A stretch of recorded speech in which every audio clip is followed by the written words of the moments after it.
தாய் தமிழ் உறவுகளுக்கு வணக்கம். தேவேந்திரகுல வேளாளர்களுக்கு அங்கீகாரம் கொடுத்த எடப்பாடி பழனிசாமி என்ற தலைப்பில் இந்த காணொளியை நாம் காண்கிறோம். 2026 தமிழக சட்டசபை தேர்தல். தமிழ்நாட்டில் தேவேந்திரகுல வேளாளர் சமுதாயத்துக்காக ஏகப்பட்ட சாதி அமைப்புகள், சாதி கட்சிகள் உள்ளன. குறிப்பாக தமிழக மக்கள் முன்னேற்ற கழகம், குமுளி ராஜ்குமார் தலைமையிலான ஒரு கட்சி, எஸ்.ஆர். பாண்டியன் தலைமையில் ஒரு கட்சி, கண்ணபிரான் அவர்கள் தலைமையில் ஒரு கட்சி, வழக்கறிஞர் ராஜ்குமார் தலைமையில் ஒரு கட்சி, செந்தில் மல்லர் அவர்கள் தலைமையில் ஒரு கட்சி, பாளை பட்டாபிராமன், சந்திரபிரியா, அழகர்சாமி பாண்டியன் என பலர் பல கட்சிகளை வைத்துள்ளனர். இதில் திமுகவில் தேவேந்திரகுல வேளாளர்களுக்கு, தேவேந்திரகுல வேளாளர் சமுதாய கட்சிகளுக்கு சீட்டு எதுவும் வழங்கப்படவில்லை.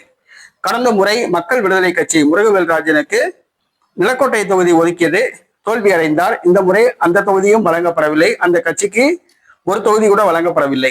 தேவேந்திரகுல வேளாளர்களுக்கு திமுக பிரதிநிதித்துவம் வழங்கப்படவில்லை. அதே நேரத்தில் அதிமுக ஒரு தேவேந்திரகுல வேளாளர் சமுதாய கட்சிக்கு சீட்டு வழங்கியுள்ளது. தமிழக மக்கள் முன்னேற்ற கழகம் ஒரு சீட் வழங்கியுள்ளது. ராஜபாளையம் பொது தொகுதி வழங்கியுள்ளது. பொதுவாக தனி தொகுதி தான் வழங்குவார்கள். இந்த முறை பொது தொகுதி வழங்கியுள்ளது. ஆக தேவேந்திரகுல வேளாளர்களுக்கு அதிமுக அங்கீகாரம் கொடுத்துள்ளது. எடப்பாடி பழனிசாமி அங்கீகாரம் கொடுத்துள்ளார். ஜான் பாண்டியன் அவர்களுடைய மனைவி பிரிசிலா பாண்டியன் அவர்கள் ராஜபாளையம் தொகுதியில் போட்டியிடுகின்றார். ஆக அதிமுக தேவேந்திரகுல வேளாளர்களுக்கு அங்கீகாரம் கொடுத்தது வரவேற்கத்தக்க ஒரு விஷயமாகும்.